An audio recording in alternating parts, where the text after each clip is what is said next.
Vamos ao texto de Hebreus. Abra isso na sua Bíblia, na carta aos Hebreus, capítulo 12. Hoje irei expor aos irmãos dos versos 14 ao verso 17. Então, pode abrir aí sua Bíblia.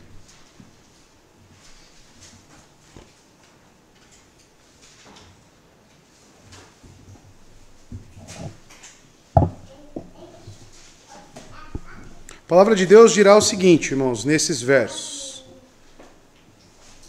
E após a leitura farei mais uma oração. Seguindo aqui a leitura na versão King James.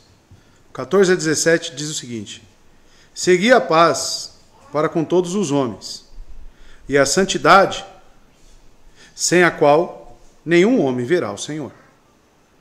Procedendo diligentemente, para que nenhum homem fique de fora da graça de Deus, e para que nenhuma raiz de amargura que, brotando, vos perturbe, e, por ela, muitos sejam contaminados. Verso 16.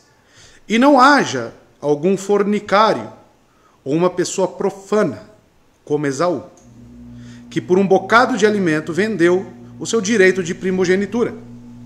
17. Porque bem sabeis que, posteriormente, querendo ele ainda herdar a bênção, foi rejeitado, porque não achou espaço para arrependimento, embora tivesse buscado cuidadosamente entre lágrimas.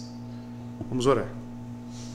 Santo Deus, eterno Pai, estamos aqui perante as Sagradas Escrituras, a qual já foi lida e será agora exposta. E é necessário, Deus, a devida aplicação em nossos corações, com o auxílio divino do Santo Espírito. Que o Senhor venha abençoar a sua igreja, porque temos ensinos práticos para ela, e esses ensinos, Deus, fiquem gravados em nossos corações. Obrigado por ter acesso a este ensino, obrigado por ter acesso às Sagradas Escrituras, pois este é um meio de graça, Deus, conquistado para nós. Essas orientações de vida, essas orientações, Deus, que nos colocam nos eixos da sua palavra. Nos perdoe pela nossa negligência, nos perdoe pelos nossos pecados, mas, Deus, haja com misericórdia aqui conosco. Eu também necessito, para exposição da tua fidelidade, da tua sabedoria, que assim, Deus, a sua igreja seja edificada, santificada, e essa mensagem salve os perdidos também.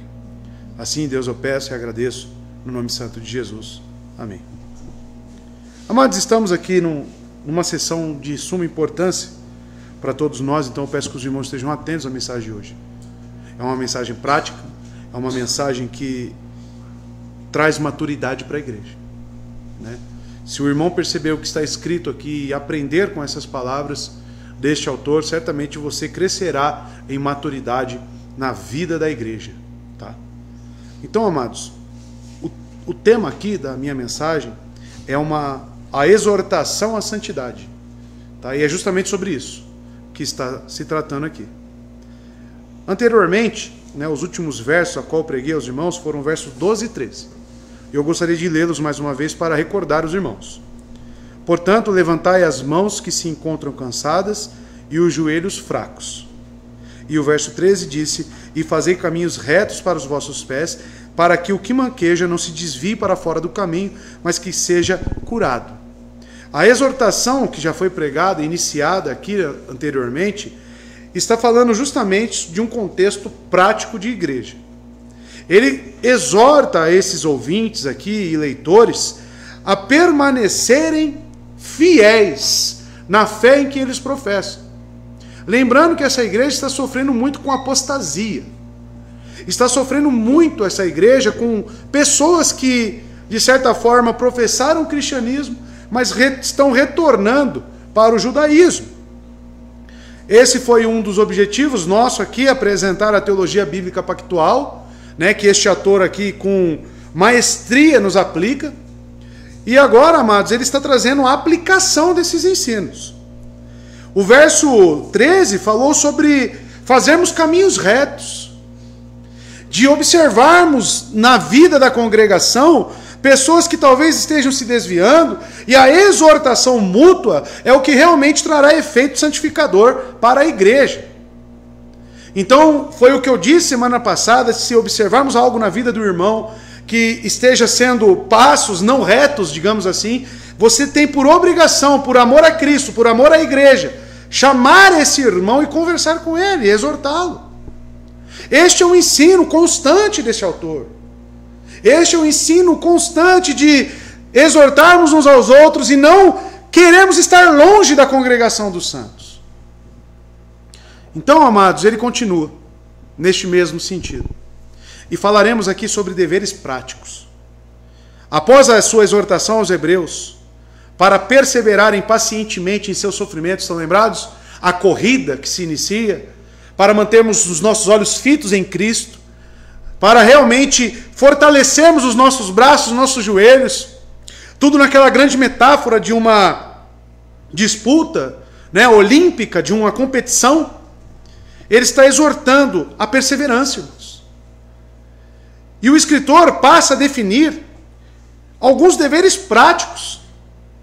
São necessários o tempo todo mas eram, amados, particularmente relevantes para os que desejavam permanecer constantes em sua profissão do Evangelho.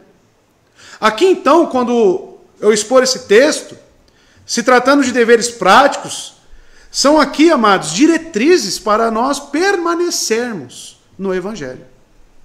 Ele está fornecendo aqui sinais para nós, indicações para nós, do que devemos fazer para permanecermos firmes no Evangelho. Como assim, pastor? Não é Cristo que nos faz perseverar? Sim, mas nunca se esqueça que Cristo tem os seus meios. Nada é por osmose, meu irmão. Nem a santificação também possui seus meios para nos santificar. A palavra nos santifica. O Espírito Santo aplica, ele nos guia na palavra. Ou seja, se eu não fizer uso da palavra, vai existir santificação? Não vai nunca. E para perseverar no caminho do Evangelho, existem os meios? Existem. E veremos alguns deles hoje. Pois nenhuma luz, nenhum conhecimento da verdade, nenhuma coragem preservará ninguém em sua profissão de fé, especialmente em tempos de provação, a menos que ele preste atenção especial a duas coisas aqui colocadas pelo autor: santidade e obediência. Então, amados, veremos um pouco mais sobre esse tema, santificação, que está de pé de igualdade com santidade. Como viver em santidade? E é uma exortação à santidade. Então, com linguagem clara, com ordens diretas, esse pastor / autor, ele diz a seus leitores como viver uma vida santa diante de Deus, que já foi introduzido a fazer caminhos retos para os vossos pés, correto? Verso 13. Então, amados, na verdade ele diz a todos nós o que fazer e o que evitar. Então você verá, conforme o texto bíblico, o que você deve fazer e o que você deve evitar. E o que aprender também com a história bíblica. Porque, mais uma vez, ele fará uma citação do Antigo Testamento. E ao lado disso, suas observações são ecos de ensinos de várias partes das Escrituras, como veremos. Vamos entrar no texto e vamos ver essa exortação à santidade. E meu desejo sincero é que você já esteja orando aí no seu lugar, para que não seja apenas ouvinte dessa mensagem. Que a igreja aprenda com o texto. Que a igreja olhe para o texto. E com temor reverente, esse ensino seja aplicado ao coração. Então esteja já orando desde agora, irmão. Pela congregação. Para todos nós. Verso 14. Agora utilizando João Ferreira de Almeida. Segui a paz com todos. E a santificação, sem a qual ninguém verá o Senhor. A primeira parte do versículo 14, então, ele diz que devemos seguir a paz para com todos os homens, né? Talvez a sua versão acrescente os homens, para com todos. Então o autor ele começa com um preceito que abrange todos.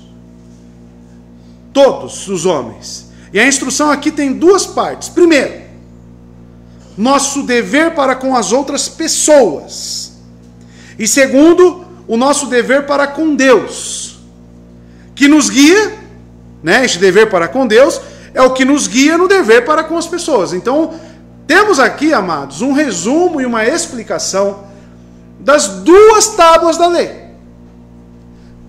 E quais são as duas tábuas da lei? A primeira parte, que vai até o 4º mandamento, que fala sobre as obrigações do homem para com Deus, e a outra tábua que fala das obrigações de um homem para com o seu próximo.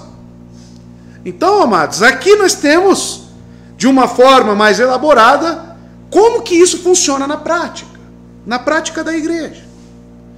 E a primeira coisa que nós devemos destacar aqui, olhando para as línguas originais, é a palavra seguir. Segue, né? Segue, que vem do grego dioko. E o que significa essa palavra grega dioko? Correr prontamente a fim de capturar ou alguma pessoa ou alguma coisa. Então veja, correr prontamente a fim de obter, de pegar, de conseguir pegar para si, angariar para si. Correr atrás. E o que chama a atenção, amados, é a classificação gramatical deste verbo. Ele é um verbo imperativo. Ou seja, verbos no imperativo nos transmite uma ordem. Tá? Ele não está falando, se você puder. Se neste dia você estiver bem. Não. Ele está falando que isso é uma ação cristã ativa, pois o tempo, que a voz do verbo é ativo. Então é algo que você faz prontamente, é querer ter paz com todos os homens. É uma corrida, é algo que você busca. Isso aqui, amados, já resumiria todo o sermão. Nós poderíamos pregar apenas com a parte A do versículo 14. Por quê? A atitude cristã é de ter paz.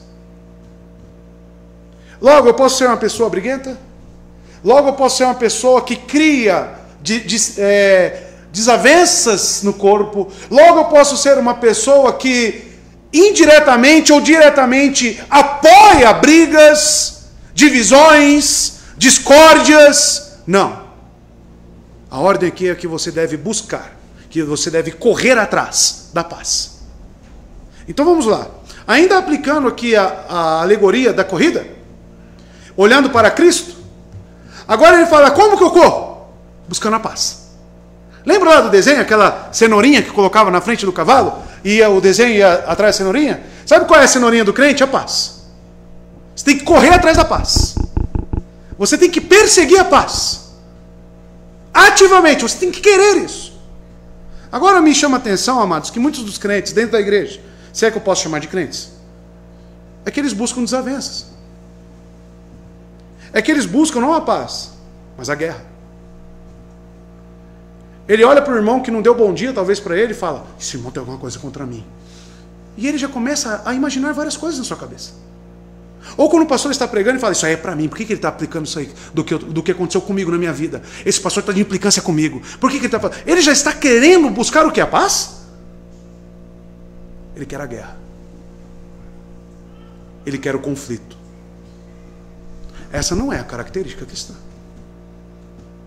Seguir a paz. Então, o que devemos fazer, primeiramente? A ordem é clara. Persiga a paz. E cabe já a primeira pergunta a todos nós. Eu e você, temos corrido atrás da paz? Ou das intrigas?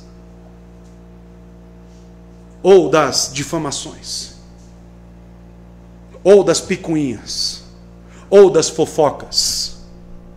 O seu argumento para com as pessoas que professam a mesma fé que você, ou seja, seus irmãos, são argumentos que edificam a ele? Quando uma pessoa vem falar mal de quem quer que seja, você responde dessa maneira? Pois é, irmão, eu amo esse irmão, eu quero o bem dele. Devemos então falar com este irmão agora. Ou você alimenta ainda mais o mal? Você quer mais mal? Você quer acabar com o corpo de Cristo? É essa a sua intenção e a sua atitude? Ou de preservar e buscar a paz? Essa é uma primeira pergunta que precisa ser respondida. Você tem buscado o quê? Então, amados, que a primeira lição para nós seja: continue perseguindo o alvo. E aqui o autor ele está determinando qual que é o alvo. Se Cristo é o alvo, o autor e aperfeiçoador da nossa fé, agora nós temos que olhar para os seus atributos e seus feitos. Cristo é o príncipe da paz. Como que eu digo que Ele é o Senhor da minha vida, se o que eu busco é a guerra, o conflito, dissolução, desavença, picuinha, fofoca, denegrir, dar falso testemunho, que é também um dos mandamentos que nós devemos observar. Então, olhar para Cristo como autor e aperfeiçoador da nossa fé, primeiramente é seguir a paz. Então, amados, não descanse até tê-la alcançado. Quando a vida espiritual floresce no círculo familiar e na congregação, a paz mantém os membros unidos. Aí pense comigo. Se todos nós como cristãos estamos correndo numa mesma direção, com o mesmo objetivo e buscando a paz, como que é para ser na prática o nosso convívio na igreja? É para ser um campo minado? Onde, opa, se eu pisar aqui explode, opa, é para ser assim? Não. Porque eu sei que mesmo que eu erre, o meu irmão está buscando a paz, e ele está pronto a exercer misericórdia com a minha vida. Então nós não estamos prontos a fulminar a pessoa. Nós não estamos prontos a acabar com a pessoa. Nós estamos prontos a estender a mão e a amá-la, e a continuar correndo atrás da paz. Esse é o primeiro ensino. Então, amados, um lugar para dar confusão, que não deveria ser, isso demonstra o que? A imaturidade da igreja e o quanto ela tem corrido atrás das obras da carne e não do espírito. Um lugar para dar confusão é na igreja. Um lugar para dar confusão e picuinha é dentro da igreja. Deveria ser assim? De forma nenhuma. Isso já nos traz a primeira exortação. Se está acontecendo isso na igreja onde nós estamos, é porque nós estamos com um alvo errado. Você não tem buscado a Cristo. Porque Ele é o príncipe da paz. Não é isso que diz Isaías? Utilizaram agora no Natal, né? O texto, conselheiro, Deus poderoso, um menino nos nasceu. O príncipe da paz. Este é o nosso alvo. Então, amados, quando a desarmonia impede o crescimento da vida espiritual da família ou da congregação, é porque a paz se foi. E nós somos chamados à paz. Assim como uma sombra que se move rápido pelos campos. Buscar a paz implica em banir as brigas. Então, amado, qual que é o meu pensamento e o seu na vida da congregação e na sua família também? Se algum argumento vir até o seu conhecimento de algum irmão, ou se algum acontecimento lhe atingir, qual é a sua primeira atitude? A chegar e já falar mal dessa pessoa? Qual é a sua primeira atitude? Aguardar aquela ressalva mental descer para o seu coração e você já ficar pensando em coisas ruins contra a pessoa? Ou resolver e buscar a paz? E tem muitos que ainda querem, nessa busca de resolver, é apenas para apontar o erro. É apenas para indicar que aquela pessoa está errada e fulminá-la. Isso não é uma exortação. Se a minha busca é pela paz, eu tenho que trazer a pessoa para perto. A palavra exortação na Bíblia, inclusive utilizada pelo autor de Hebreus, é trazer para perto. E não apenas apontar, você faz isso, você faz aquilo, você faz isso, aquilo outro, vai embora. E dentro do coração está a mesma coisa, não resolveu nada. As nossas reuniões para acerto de contas, digamos assim, caso aconteça algo entre eu e meu irmão, é para que eu e ele saiamos daquela conversa em paz. Porque nós buscamos a paz. E não jogar um monte de tralha na pessoa. E às vezes só falta falar um monte de palavrão para a pessoa, tá? Aí a pessoa, agora pronto, agora descarreguei. Não, você ainda está com um sentimento contencioso. Você ainda está com um sentimento que não é condizente com o amor, com a misericórdia. Pense em Estevão, sendo apedrejado e pedindo a Deus, Deus perdoe eles. Sabe por que ele fazia aquilo? Porque ele seguia a paz. Cristo teve esse mesmo sentimento. Pai, eles não sabem o que estão fazendo, perdoa-os. O sentimento de um cristão é de seguir a paz, irmãos.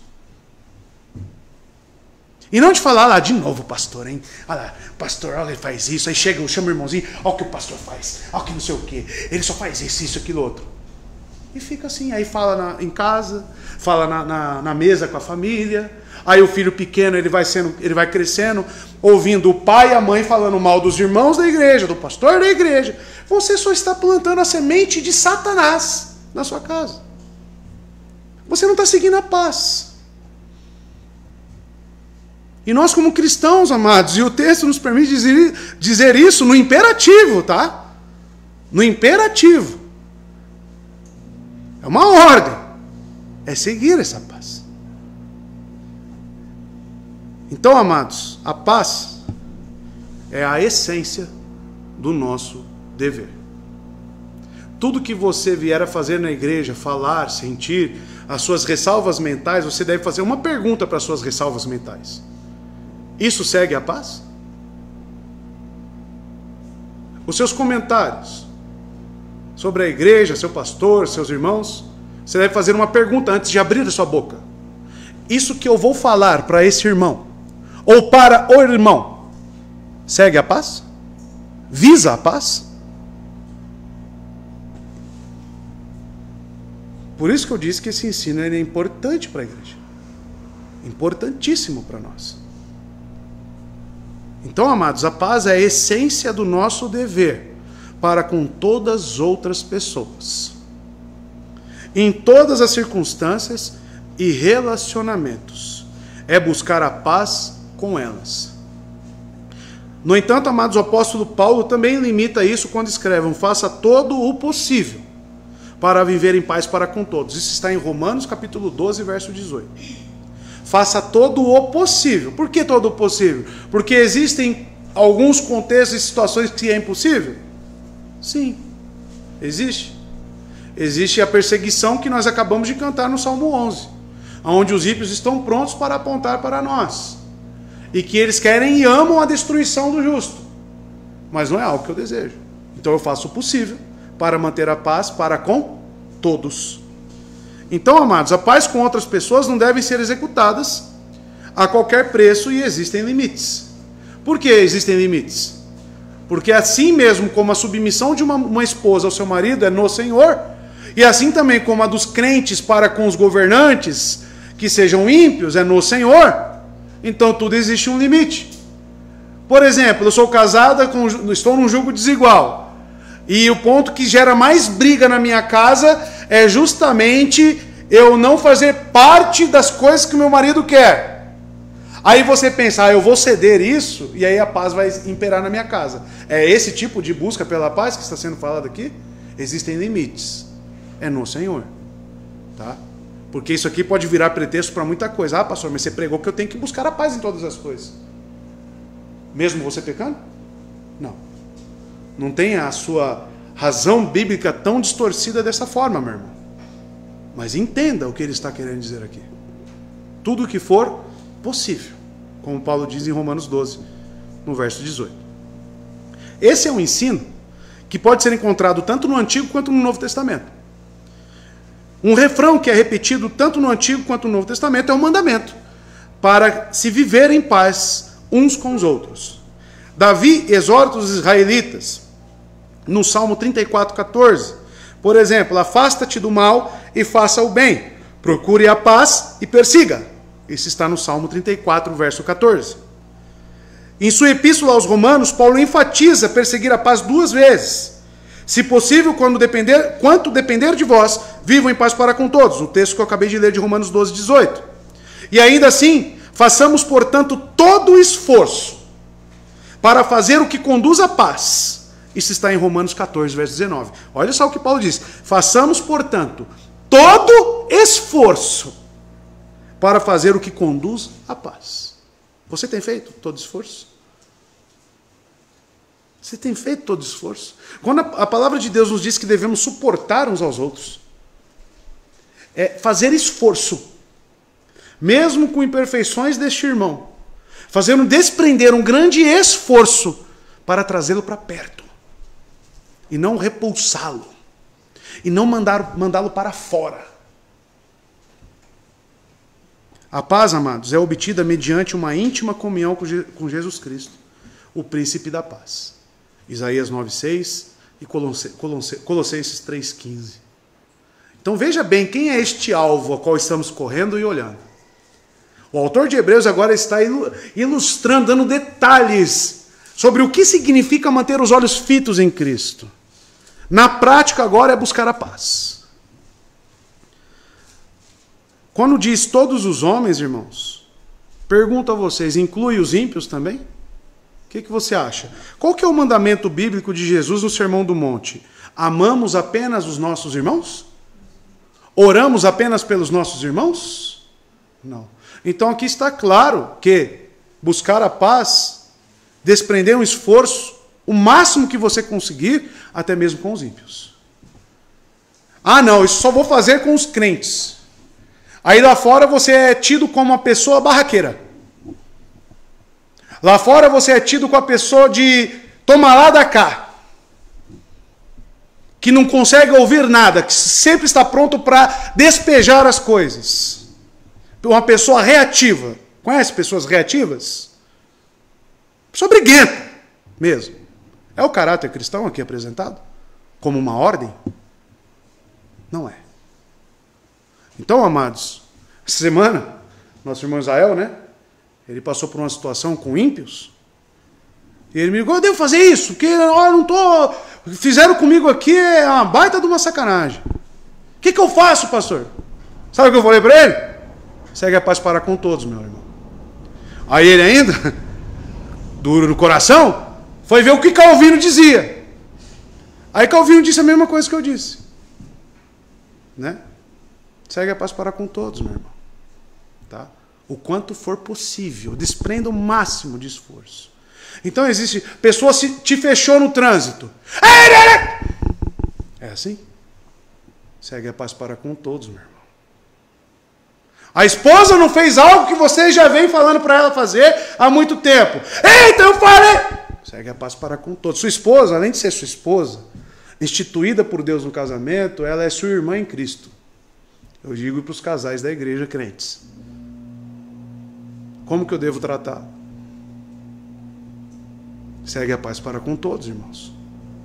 Veja como é uma aplicação aqui prática para a igreja. Aqui eu não preciso, amados, nem me esforçar muito para trazer aplicações, porque é a própria aplicação do autor sobre tudo que ele falou. De perseverar, de correr com os olhos fitos em Cristo. Agora está aplicando. E, segue o texto, segue a paz para com todos os homens, então tem um acréscimo, então não é uma coisa e depois outra, é as duas juntas, tá? É buscar a paz em todas as circunstâncias, situações e a santificação. É as duas coisas juntas, tá? A segunda ordem é, persiga a santidade. Então o mesmo verbo utilizado para a paz, o dioko, serve para a santificação. Eu já vi crente falando que santificação não é necessário, porque eu já creio em Cristo. Então desconhece esse texto. É uma ordem. Você buscar a santificação. Você tem buscado? Paz e santidade são dois lados da mesma moeda. Santidade não é o estado de perfeição já obtido. Por isso que muitos crentes caem nesse erro. Eu já creio em Cristo, santificação não é necessária. Não tem nada a ver uma coisa com a outra. Uma coisa é você ser salvo, justificado em Cristo, separado e consagrado, tá? E outra coisa agora é você responder essa graça que lhe foi conferida, como vimos em Noé. Que agora você obedece prontamente a palavra de Deus. Você tem um coração regenerado, que aceita a palavra de Deus e responde a ela. Aí entra a santificação. Agora eu entendo as ordens do meu Senhor. O que eu vou fazer? Eu vou desprender um esforço para quê? Para caminhar, trilhar as veredas retas para os seus pés. Santificação. Santidade, amados, então é uma coisa, santificação é outra. Você pode muito bem ser salvo, mas pouco santificado. Tá? Aí vem o enchimento do Espírito. Aí vem uma questão de você ser cada vez mais santo. Tá? E isso difere de crente para crente. Então a palavra no original grego se refere ao processo da santificação. E ela vem do grego agiasmos. Agiasmos. E significa efeito da consagração. Veja como é uma resposta. Efeito da consagração, essa palavra significa. Santificação do coração e da vida. Então essa palavra agiasmos é algo prático. É algo do dia a dia. É como você responde à justificação e obra de Cristo na sua vida. E não se esqueça que isso aqui também está no imperativo. Tá? Amados, colocando de outra forma, o crente reflete, esse efeito é refletir as virtudes de Deus. Como que você imagina Deus? Deus é alguém contencioso? Não. Ele é bom, ele é longânimo, tardio em irar-se. Ele é bondoso, misericordioso. Então um crente, quando salvo, a palavra agiasmos, a santificação é refletir esses atributos e o ser de Deus. Daí vem o nome cristão, pequeno Cristo. Você reflete as características, os sentimentos, o pensamento, as vontades que houve em Cristo. Filipenses capítulo 2. Tenham em vós o quê? O mesmo sentimento. Buscai o que é a mente de Cristo. Já ouviram esse termo na Bíblia? A mente de Cristo. O cheiro de Cristo, já ouviram isso? O perfume de Cristo. O crente passa então, nesta obra de santificação, a refletir tudo aquilo que você professa no seu Salvador. Aí na prática, como que você é? Você é o primeiro a estar envolvido em maledicências? E na prática, como você é? Como eu sou? Está faltando santificação aí na sua vida, irmão? Está refletindo Cristo na sua vida? Você é o primeiro a entrar em guerra, a entrar em contendas? Está seguindo a paz e a santificação? Está refletindo a Cristo? Isso é mirar o alvo. Isso é mirar o alvo. Amados, continuar então a trabalhar no coração do crente. Como o escritor de Hebreus diz, Jesus é aquele que torna o crente santo. Vimos isso no capítulo 2, verso 11. Volta aí um pouquinho, vamos relembrar. Vale a pena. Olha como é Cristo, refletimos a Cristo. Olha só. Porque tanto o que santifica, como os que são santificados, são todos de um. Por cuja causa ele não se envergonha de lhes chamar de irmãos. Ser salvo é refletir ao Senhor, irmão. Portanto, como crentes, devemos fazer tudo o que está ao nosso alcance. Tudo, irmãos. Para se obter a santidade. Então, o mesmo esforço que você desprende para manter a paz, você deve desprender um esforço também para buscar a santificação. Pastor, não estou conseguindo ler a palavra. Pastor, eu estou num estado aqui que eu estou meio indiferente. Você está pecando duas vezes. Primeiro que você tem uma ordem aqui, você deve se esforçar. Porque eu tenho certeza, se eu pegar o seu cronograma do seu dia, eu tenho uma certeza absoluta que eu consigo separar para você aí 2 horas ou 1 hora que seja para você ler a Bíblia, para você meditar e para você orar. Nem que você tenha que acordar um pouco antes. Consigo ou não consigo? Então a questão é, você não está querendo desprender um esforço. Você está na preguiça. Porque quando a pessoa quer, ela faz acontecer. Quando aquilo se torna uma prioridade para ela, algo importantíssimo para ela, ela consegue fazer aquilo. Consegue. Quantas pessoas pastor não tem dinheiro para ir para a igreja? Aí logo depois você vê lá gastando dinheiro com tantas outras coisas, ainda posta, não tem vergonha de postar, né? Gastando rios de dinheiro. Seja com viagem, seja com o que for. Tem problema viajar? Não tem. Só que não dê desculpa que você não tem dinheiro. A questão é, para a vida cristã, é querência. É querência. Eu sei que é importante fazer culto doméstico com a minha família. Isso é buscar a santificação também, para mim, para a minha família. Então o que eu tenho que fazer? Conforme a ordem bíblica, desprender um esforço para isso. Não é por osmose. Ah, eu queria pedir oração para Deus me dar mais disciplina. Tá bom. Você tem desprendido esforço? Eu não entendo os crentes de hoje em dia que ficam nesse estado, pensando que vai vir uma varinha, uma fada madrinha, né? Ou a fada do dente, que você põe lá, depois vem dinheiro, e vem e acontece as coisas. Eu não entendo. Olha para a Bíblia, irmão. O verbo aqui seguir a paz e a santificação é ativo, é você, sou eu. É ativo, não é passivo. Não é passivo. E é uma obrigação, uma ordem. É uma ordem para você e é uma ordem para mim. Não é se você quer. Não, você tem que fazer. Ai, queria pedir oração, que eu estou muito indisciplinado. Você deveria ter vergonha de falar isso. Você deveria ter vergonha da forma de vida que você tem levado com as coisas de Deus. Você tem que olhar para esse texto e ver aqui qual que é a sua obrigação que foi salvo pela cruz. E começar a reorganizar as suas prioridades juntamente com a sua casa e com a sua família. Santificação, irmãos. E ele diz por final, olha como isso é importante, sem a qual ninguém, presta atenção, sem a qual ninguém verá a Deus. Continua aí na sua preguiça, na sua procrastinação, continua. Ah, mas eu sou salvo. Cuidado com essa afirmação. Porque o efeito da palavra agiasmos, o efeito é você buscar isso. Tá bom? Isso é o efeito. Tito 2,14.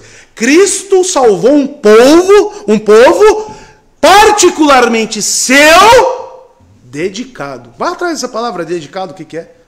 No grego, a prática das boas obras. Não é algo assim longínquo. Ah, Cristo me salvou. Aí você cai numa teologia da hipergraça, irmão. E eu não estou pregando aqui também salvação por obras. Não tem nada a ver uma coisa com outra. Eu estou deixando bem claro que a palavra santificação, agiasmos, é um efeito da consagração. É a resposta da graça na minha vida. É como eu respondo a isso. Cristo não me daria um coração novo mediante o Espírito Santo para obedecê-lo e seguir as suas ordens para me ficar numa cama dormindo. Para mim ficar no celular o dia inteiro. Não tem sentido isso. Ele me trará um novo coração, ele me habitará com seu Santo Espírito, para quê? Para que eu viva para a sua glória. Para que eu lhe obedeça, para que eu lhe busque a santificação. É efeito. Então, amados, você deveria começar a prestar atenção neste verso. É uma ordem, no imperativo, está, é ativo, a voz do verbo, ou seja, é algo que os crentes fazem, devem fazer, sem a qual ninguém verá o Senhor. Por que ele acrescenta isso? Porque a fé sem obras é morta. Porque falar que tem fé e não busca a santificação, falar que tem fé e não busca a paz, é mentira, é uma fé morta. É uma fé morta. Então a conclusão dessas duas ordens é esta. Sem paz e sem santidade, ninguém verá o Senhor. Somente os puros de coração de Jesus verá Deus. Não é isso, as bem-aventuranças? Um Deus santo pode ter comunhão somente com aqueles que estão em paz para com Ele. Por que Cristo é o príncipe da paz? Porque ele nos reconciliou com um Deus que estava irado com os nossos pecados. E ele apaziguou Deus. Então temos paz para com Deus. O preço foi pago. O nosso pecado foi expiado. Eis para fora. Foi tirado de nós a nossa dívida. Só que esta paz que buscamos agora, ela não é algo longínquo também, ela é algo presente. Assim como a santidade que conseguimos, porque Cristo nos purificou através do seu sacrifício. Mas isso é algo longínquo também? Não, é algo presente, é algo aplicável. Ele está aplicando aqui, irmãos. O autor de Hebreus está aplicando como que é o dia a dia cristão. Será que você entendeu o que é cristianismo, irmão? Quando eu falo aqui, irmãos, cristianismo é algo sério. É algo a ser vivido, não é algo apenas para ser professado. É algo presente. É algo vivo e real. Dizer que Cristo reina sobre sua vida, que vive em você, no seu coração, é dizer isso aqui, que você segue a paz e segue a santificação. A ira santa de Deus é dirigida contra aqueles que não são santos. Por isso que ele diz que não verá Deus. A pessoa ímpia, impenitente, ela não pode suportar a visão da aparência de Cristo, porque sua ira é terrível. Aí eu queria colocar alguns textos para os irmãos.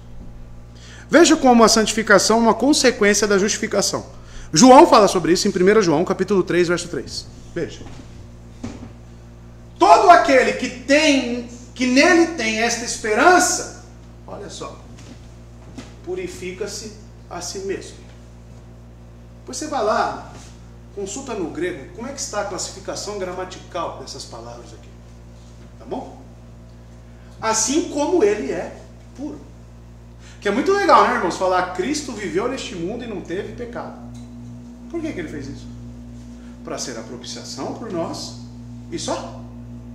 Para nos dar um exemplo, para nos mostrar qual que é o caminho a ser vivido nesta terra. Tá bom? Que eu e você, a partir do momento que nos batizamos, falamos, agora eu nasci de novo, vou viver uma nova vida, semelhante a quem? A dele, que foi puro, e é puro. Pode passar mais um? Todo aquele que pratica o pecado, praticante, tá? É aquele que ama, é aquele que está totalmente escravo do pecado, transgride a lei. E de fato, o pecado é transgressão da lei. E aí vai adiante, né? Mas veja como o sentimento do cristão verdadeiro é buscar a purificação. Purifica-se a si mesmo. E veja por que um ímpio, ele não consegue visualizar a Cristo. Por que não verá a Deus? Porque eles fogem de Deus. Eles odeiam a luz, como nós vimos no Evangelho de João. A luz veio a este mundo e eles fizeram o que com a luz? Rejeitaram.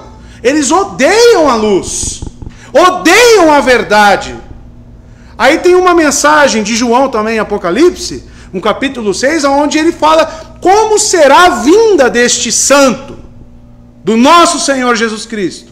E qual será a reação dos ímpios. Veja como eles fogem. Apocalipse 6, verso 15 a 17. Então os reis da terra, os príncipes, os generais, os ricos, os poderosos, todos, escravos e livres, se esconderam em cavernas e entre as rochas das montanhas. Eles gritavam às montanhas e às rochas. Eles gritavam para as montanhas e para as rochas.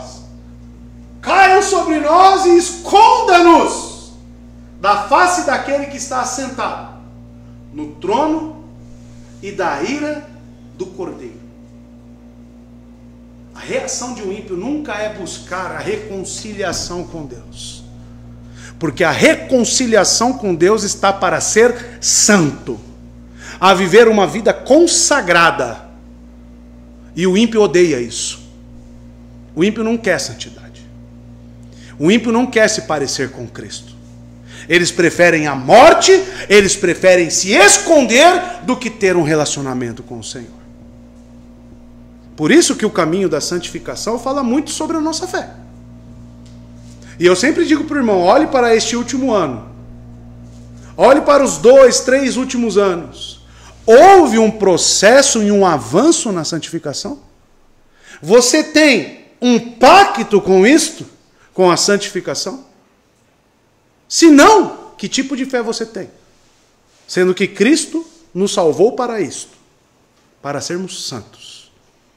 Para andarmos em novidade de vida. Que tipo de salvação é essa que foi efetuada em você? Eu devo me perguntar. Eu tenho que ter essas respostas. Quando admitimos alguém no batismo, o que é requerido dos candidatos ao batismo? Arrependimento e fé. O que é arrependimento? Justamente olhar para quem é, ter a necessidade de Cristo e começar a ter frutos de arrependimento. Novo nascimento. Ou seja, o batismo é uma confirmação daquilo que Cristo já efetuou no coração do indivíduo. Então, amados, primeiro verso. Poderíamos parar por aqui, né? Segue a paz para com todos e a santificação, sem a qual ninguém verá o Senhor. Próximo verso, verso 15. Tendo cuidado de que ninguém se prive da graça de Deus e de que nenhuma raiz de amargura, brotando, vos perturbe, e por ela muitos se contaminem. Ensinos práticos. Mas vamos por partes. Tendo cuidado de que ninguém se prive da graça de Deus. Eu destaquei aqui a palavra tendo cuidado. É um verbo. Essas duas palavras juntos é um mesmo verbo. Episcopeu. Tá? Episcopeu. E é justamente o que um pastor deve ter.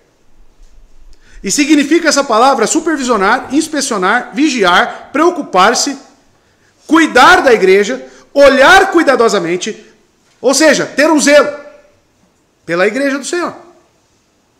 É um verbo, classificação gramatical, no particípio presente, ou seja, verbos no particípio no grego, geralmente, na maioria dos casos, exprimem uma qualidade, tá bom, da pessoa. É mais ou menos como se fosse um adjetivo, tá? E interessante a voz deste verbo. Também está no ativo. Estou falando que o autor de Hebreus está dando lições práticas para nós. O que eu e você devemos fazer para permanecer nesta profissão do Evangelho. Continuar. E agora, a exortação é que você tenha cuidado. Que você observe, que você zele, que você supervisione. Quem? As pessoas que estão na igreja. Depois de dizer quais são os deveres que devem ser cumpridos, o autor adverte contra vários males que arruinariam a fé deles, a fé deles se fossem vencidos por esses pecados. Seus avisos não são direcionados a indivíduos particulares, e sim à igreja toda. Ele está aqui falando para a igreja. Agora vem a advertência. O autor nos instrui sobre o que não devemos fazer. Os cuidados na congregação e em nossas vidas são proibições. Ou seja, irmãos, ele está falando, agora tende cuidado. Você também precisa fazer isso. Então, amados, o que nós devemos evitar? O escritor reafirma aqui a responsabilidade corporativa dos crentes. Tá? Por que um dos critérios para se tornar membro na igreja é constatar isso aqui? Vida na vida. Tá? É impossível você se tornar membro, pelo menos aqui nesta igreja, vindo aqui uma vez por semana. Porque você não está dentro dos critérios bíblicos de supervisionar, de cuidar, de orar, de se preocupar com os seus irmãos.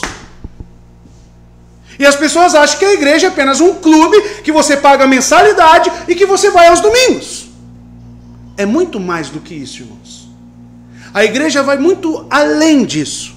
Ela faz parte, é um meio instituído por Deus, onde você faz parte, para a perseverança do seu irmão. Vamos lembrar do último verso pregado aqui, amados? 13? Fazei caminhos retos para os vossos pés, para que o que manqueja não se desvie para fora do caminho. A preocupação aqui é com quem? com todo, com o irmão. E antes seja curado. Ele está falando reiteradas vezes sobre a sua responsabilidade para com o corpo. Aí você trata a igreja como? Eu vou quando der. Isso aqui é uma atitude, o verbo está no ativo, tá? E aqui no particípio ainda falando que, trazendo a ideia dessa qualidade cristã, viu? Por isso que é impossível um camarada falar que é salvo e não quer ir para a igreja. Não quer estar na congregação dos justos. Aqui é o meio instituído para a preservação e perseverança dos crentes.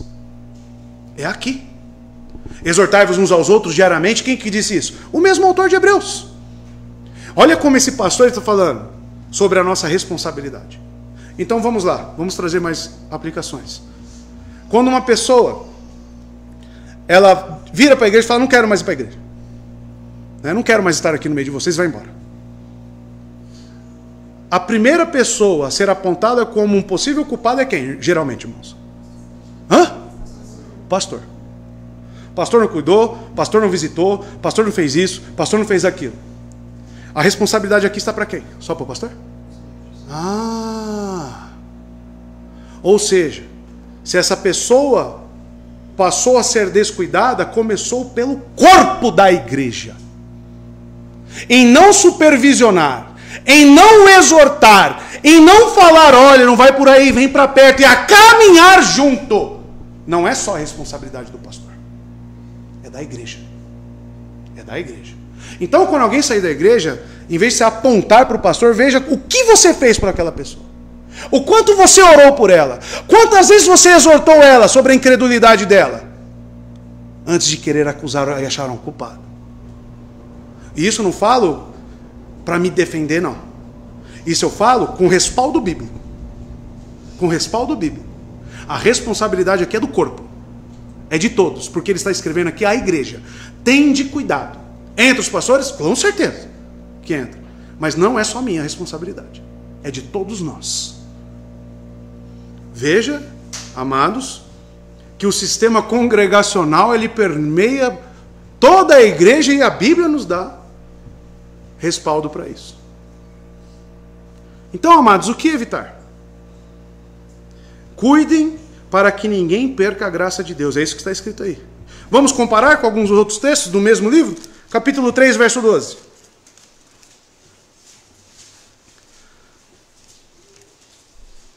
Tende cuidado. Agora, lembra da palavrinha? Acautelai-vos. Irmãos. Olha, plural. Igreja. Que nunca haja em qualquer um de vós um coração mau e incrédulo, que se aparte do Deus vivo. O irmãozinho te chamou para falar mal do outro irmãozinho. Isso é sinal do quê? Aí você fala, é verdade, né?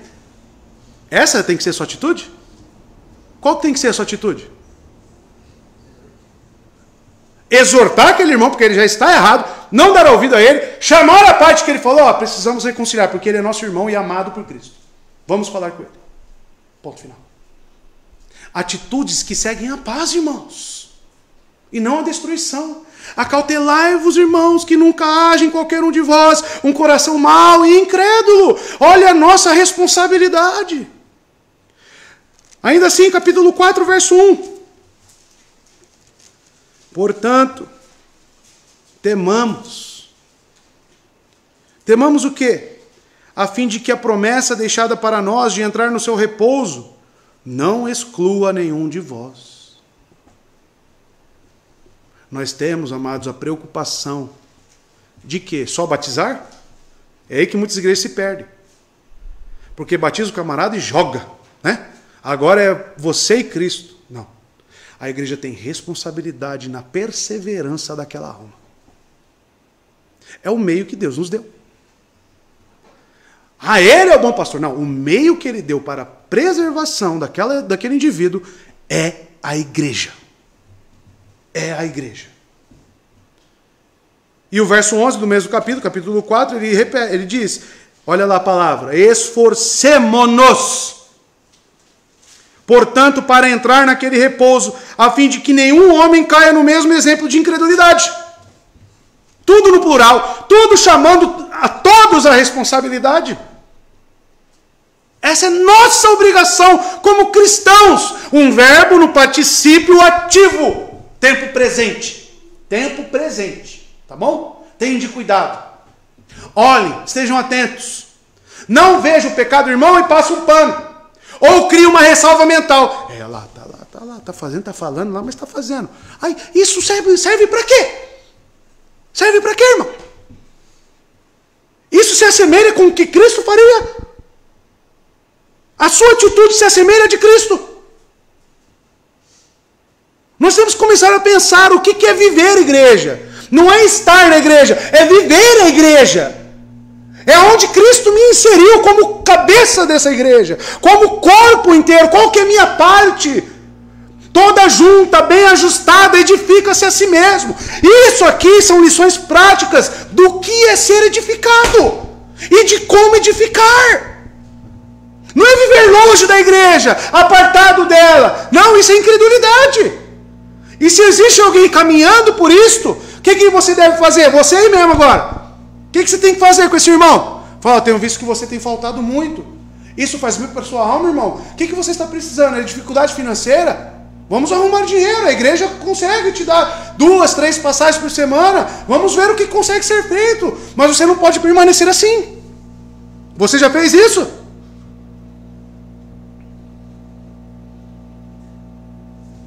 Qual é a nossa realidade, irmãos? Será que eu entendi o que é ser membro, parte deste corpo? E isso não é aqui, isso é em todas as igrejas, a qual Cristo é o cabeça. As pessoas vivem como próteses, que tira, deixa lá no canto, volta só quando precisa. Um pensamento consumista sobre a igreja, um pensamento egoísta, individualista. Eu vou lá oferecer o meu culto. Eu vou lá receber a palavra para mim. Não. A palavra é para o corpo. A sua vida aqui presente é para o corpo, em benefício do corpo. Você é edificado ao mesmo tempo que você edifica. Será que você entendeu isso? E não com ressalvas mentais, e não com um coração incrédulo, e não querendo se apartar do Deus vivo. Porque tudo isso aqui que você está fazendo parte é do Deus vivo, não é meu. A igreja não é do pastor André, a igreja é de Cristo, irmão. Eu só sou um pecador instituído para ele para trazer a mensagem e cuidar deste povo. E engraçado, só para vocês terem uma noção sobre qual é o caminho que o autor está aqui traçando. Vai lá no capítulo 13. Verso 7. Onde ele vai chegar? Lembrai-vos daquele que vos pastoreia e vos falaram a palavra de Deus, cuja fé deveis seguir, considerando a finalidade de suas admoestações. Você tem feito isso? Às vezes quando o pastor vem falar com algumas pessoas, acha que é implicância. Ele está implicando comigo. Leve em consideração as admoestações. Irmãos, qual que é a finalidade de eu querer implicar com você? Se a minha finalidade, o meu propósito é implicar com você, eu não devo nem estar aqui. Eu não devo nem estar aqui. Amados, a minha única preocupação com você, meu irmão, é que você se assemelhe a Cristo cada vez mais. É só isso que eu quero. Se eu quisesse outra coisa, eu mudava a forma como eu prego. Eu mudava a forma como nós cultuamos. E adaptava tudo isso para atender ao homem. Então o próprio estilo de igreja aqui não favorece o culto ao homem. E você já viu isso. Você tem vivido isso. Isso é por quê? Porque eu me preocupo com a sua alma. E olha o que o autor está preocupando aqui, o do livro de Hebreus. Ele está se preocupando com o corpo. A supervisão mútua dentro do corpo estimula a saúde espiritual dos membros. Entenda isso, amado. Evitem, portanto, a indiferença em relação aos outros, como manifestada por Caim, que perguntou, sou eu guarda do meu irmão? Estão lembrados disso em Gênesis 4:9? Quando Deus pergunta sobre Abel, cadê Abel? Ele falou, eu sou o guarda dele, eu sou o pai dele, eu sou o pastor dele. A atitude de muitos dentro da igreja é semelhante com a de Caim. Estou nem aí para o seu irmão. Saiu mais um. Aqui vai embora. Não, se ele saiu, talvez seja por causa da sua negligência. Devemos orar, irmãos. Ser igreja, estar numa igreja é muito mais do que estar frequentando. É se preocupar. E isso é critério para a membresia. Critério para a membresia. Uma pessoa que esteja fazendo isso, ela está passiva de disciplina eclesiástica. Inclusive o pastor da igreja. Por isso que eu incentivo os irmãos, visitem, eu não falo isso, pega aí a pessoa que você tirou na oração, faz uma visita, para quê? Para se preocupar com ela. Para orar junto com ela. Para falar sobre as coisas que talvez ela não esteja falando no todo. Para você sentir a realidade daquele irmão. Precisamos exercitar isso, é um esforço. Isso é um esforço, irmão, que tem que ser desprendido. Agora você fala, não tenho tempo, tem que trabalhar muito, tem que estudar, tem que fazer isso, aquilo, outro. Você foi chamado para quê? Você foi salvo para quê? Essas coisas não podem vir em primeiro lugar. Do que essas, irmãos? Do que essas? É servir, é lavar os pés dos discípulos. Nós temos que ter esse entendimento. Copiar o que Cristo fez, nós temos que olhar para o nosso mestre. A preocupação com o corpo, irmãos. Em lugar, irmãos, de ter uma indiferença, devemos perguntar uns aos outros sobre o nosso bem-estar espiritual. Embora talvez não de maneira estranha, como alguns fazem, mas certamente como membros do corpo de Cristo devemos nos informar sobre a situação espiritual dos nossos irmãos. Não é perguntar sobre coisas aleatórias, o que você comeu de Natal, o que você comeu de Ano Novo. Não, é se preocupar com o estado espiritual da pessoa. E se você tem dificuldade em exortar, quantas pessoas você exortou esse ano? Vamos lá, se responda aí. Quantas pessoas você viu pecando na igreja? Você viu caminhando um caminho torto e você não exortou? Você não falou nada. Quantas vezes? Qual é a sua preocupação com o corpo? E ele diz, por que esse cuidado? Olha só o porquê desse cuidado. Tem de cuidado de que ninguém se prive da graça de Deus. O que ele quer dizer com esse graça de Deus? A graça de Deus quer dizer o gracioso favor de Deus e a aceitação por ele em Cristo. Então é tudo aquilo que Deus nos favorece graciosamente, sem merecermos. Falar da graça de Deus é um tema talvez muito complexo, porque envolve muitas vertentes. Quando eu olho para a sua palavra, eu vejo a graça. Porque foi preservada, foi mantida para o meu benefício. Graça. Quando eu vejo a igreja, conforme está em Atos, capítulo 17, que foi comprada pelo sangue de Cristo, é graça também. Quando eu vejo meu irmão, que foi salvo mediante a graça, é graça também. Tudo que nós estamos envolvidos, que envolve a nossa fé, é graça. Oração com os irmãos, graça. Os meios de graça. Culto no lar, graça. E a exortação e esse cuidado serve para quê? Para que esse irmão não se prive da graça. Por exemplo, está faltando muito na igreja, está se privando da graça? O que eu tenho que fazer então? Opa, eu tenho que ter cuidado, eu tenho que cuidar, eu tenho que supervisionar. Você aí no seu lugar tem que supervisionar. O irmão nas orações não tem feito muito uso. Eu já exortei o irmão assim. Irmão, você não se abre nas reuniões de oração? Você não confia nos irmãos? Você tem alguma diferença com os irmãos? Eu tenho sentido uma certa dificuldade em você confessar os seus pecados. O que está acontecendo? E oferecer a mão para ajudar. Ah não, pastor, não, é que às vezes eu falo com a minha dupla, né? Eu falei, então tá bom. Mas aquele é o momento onde a igreja toda pode te ajudar orando. Pelo menos é o que se espera dos crentes. Então, tudo, você tem que estar com os olhos assim, ó. Já viu aquele ditado, os olhos do dono é que engorda o porco? O que cuida a igreja? O que torna a igreja bela? É os olhos do dono. E Deus confiou essa supervisão a quem? A cada um de nós. Você tem feito isso, irmão? Você tem feito isso? alguns que já saíram do nosso meio, demonstraram certa incredulidade nas suas falas, e depois que saiu, vieram me dizer: ah, certo dia falou isso, eu achei estranho. Mas você exortou ela? Ou ele? Exortou? Ah, não, passou em branco. Espera aí. Agora adianta o quê? Você joga a galinha morta na memória. Adianta o quê você falar agora?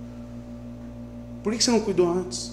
Por que não exortou antes? Por que não orou antes? A responsabilidade é nossa, irmãos. É nossa. Então, o verso 14, continuando, que não se prive da graça de Deus e de que nenhuma raiz de amargura brotando vos perturbe. Quando você pensa que as coisas vai começar a abrandar, só começa a aprofundar ainda mais. O que ele quer dizer com essa nenhuma raiz de amargura brotando vos perturbe? Lembrando que, qual foi o verso anterior? Seguia a paz. Agora está falando de algo que brota, que traz amargura e que perturba o corpo. Traz inquietação. Nenhuma raiz de amargura. De onde que ele tirou isso? Ele traz aqui as palavras de Moisés, Deuteronômio 29, 18. Põe para nós, por favor, Maurício. Olha as palavras que ele pega emprestado. Esse pastor conhecia muito o Antigo Testamento. A ponto de, na fala dele, ele citar e começar a falar. Ele gravou o Antigo Testamento. Isso estava na mente dele. A fala desse pastor, ela era a Bíblia. Cuidem de que não haja entre vós nenhum homem ou mulher, clã ou tribo, cujo coração se afaste do Senhor, o nosso Deus, para adorar os deuses daquelas nações, e para que não haja no meio de vocês nenhuma raiz, olha lá, que produza esse veneno amargo. Moisés, como um pastor também, já tinha essa preocupação. Amós 6,12 também fala sobre pecados e trazendo essa linguagem de venenos amargos. Amós 6,12, profeta Amós. Acaso correm os cavalos sobre os rochedos? Poderá alguém ará-los com bois? Mas vocês transformaram o direito em veneno, o fruto da justiça em amargura. A ideia aqui então de brotar amargura, essa planta venenosa que traz amargura, é de certa forma uma perversão. É pegar o que é justo e transformar em injusto. É pegar a igreja que é boa e pervertê-la e trazer confusão para o meio dela, talvez. Nenhuma raiz de amargura. Fica claro a partir de Moisés, a partir de Amós, que é uma pessoa que se inclina à apostasia ao se afastar de Deus. E essa raiz de amargura, irmão, se refere a pessoas na igreja cujos corações estão se afastando do evangelho e se voltaram para idolatrias. No caso, em tela aqui, pessoas estão se desviando para onde? Judaísmo. Estão se tornando também judaizantes, mesclando as duas coisas. Apostasia. Contaminando com isso muitos. Porque essas pessoas estão se tornando talvez um padrão para outros. E este pecado, está sendo dito aqui, que ele começa a se alastrar. Amados, nós nunca podemos esquecer que a corrupção, o pecado original ainda reside em nós. E nós devemos nos esforçar e fazer bom uso dos meios de graça para que essa raiz ela não prolifere. Mas essa não é uma preocupação só para mim. É uma preocupação que eu tenho que ter com todos os meus irmãos. Logo, se eu chamo minha irmãzinha para falar mal de outro, eu estou me prejudicando e eu estou prejudicando ela no processo de santificação. E é isso que o autor está querendo aqui chamar a nossa atenção. Para que nós, de forma alguma, irmãos, deixemos que brote isso no nosso meio. Olha o caminho que deve ser evitado, irmãos. Pedro fala sobre isso. E aqui, quando eu estava estudando, o autor, várias vezes, ele vai tocar nesse assunto, irmãos. Ele está trazendo uma ilustração mais completa sobre o quê? E vai entrar nos próximos versos. Sobre Hebreus 6, verso 4. aquelas pessoas que são impossíveis a chegar novamente ao arrependimento. Ele ainda está tratando sobre essa apostasia sem volta. Tá? Então que o irmão esteja atento, porque as ideias do pastor aqui, do autor, não são desconexas. Mas segue uma linha, e talvez ele volte lá atrás no que ele já falou e traga mais explicações. Mas 2 Pedro, no capítulo 2, verso 18 a 22, fala sobre essas pessoas, esses apóstolos. E veja como é que é. Olha o caminho que deve ser evitado. Olha o que é essa planta de amargura, esse pecado que brota e contamina. Pois eles, com palavras de vaidosa arrogância, tem na igreja arrogância, vaidade, orgulho, e provocando os desejos libertinos da carne, tem imoralidade na igreja? Já leram Apocalipse, as 7 igrejas? Tinha lá o espírito de Jezabel naquela igreja? Seduzem os que estão quase conseguindo fugir daqueles que vivem no erro. Opa! Verso 13: e fazei caminhos retos para os vossos pés, para que os que manquejam não se desviem para fora do caminho, mas que seja curado. O que esses imorais aqui, o que esses falsos crentes fazem?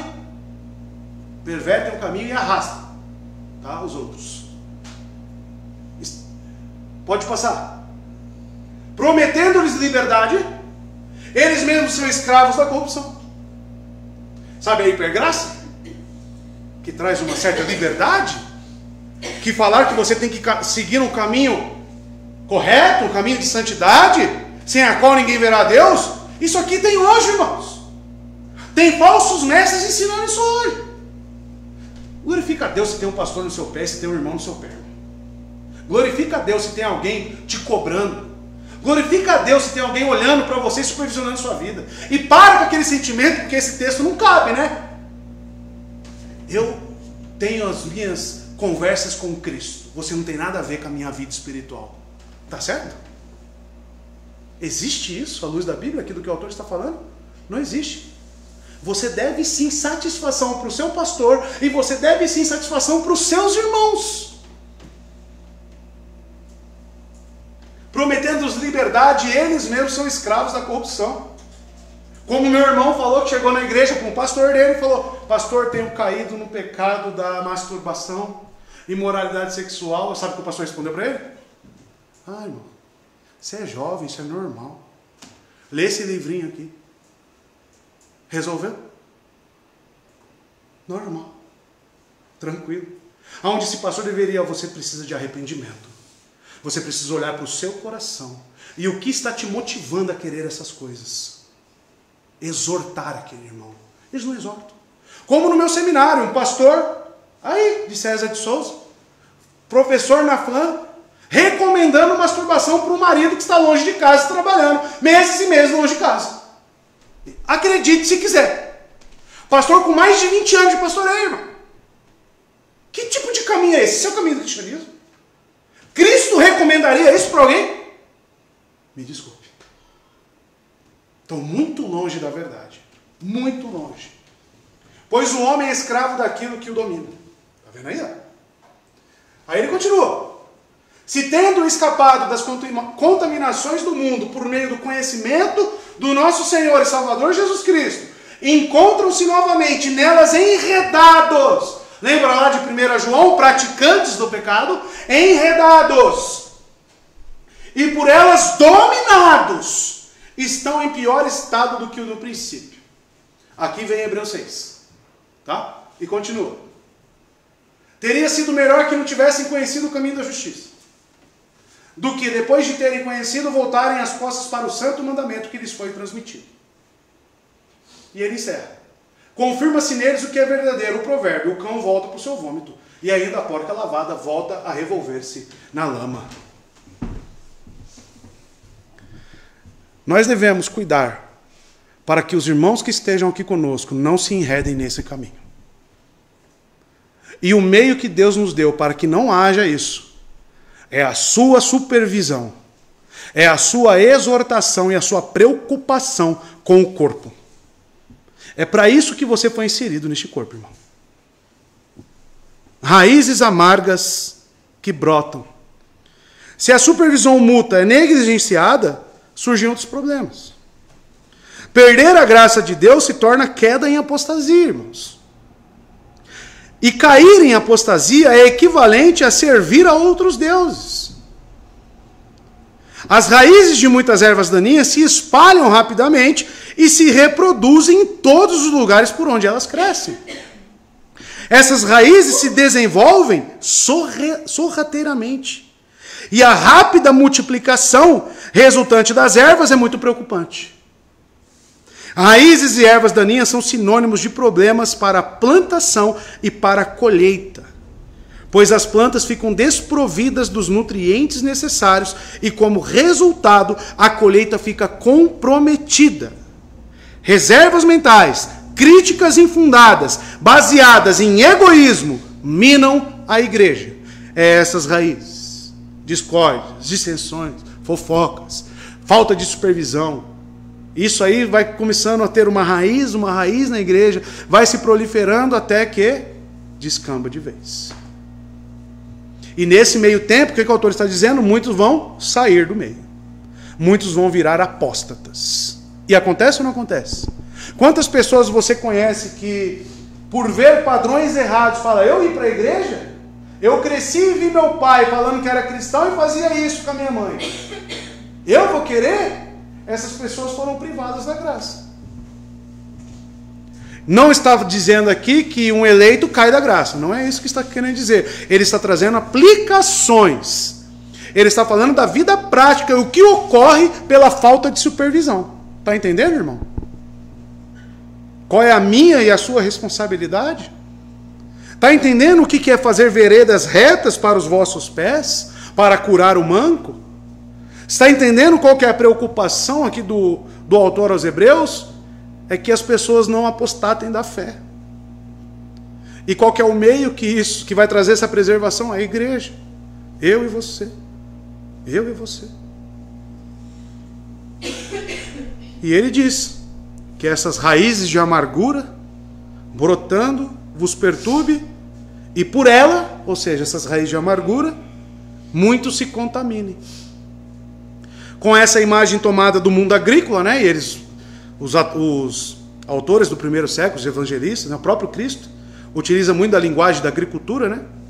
O autor de Hebreus olha para a igreja e compara uma pessoa que perdeu, que apostatou, né? Que saiu desse meio gracioso, como uma raiz amarga. Essa pessoa causa problemas no meio do povo de Deus ao perturbar a paz.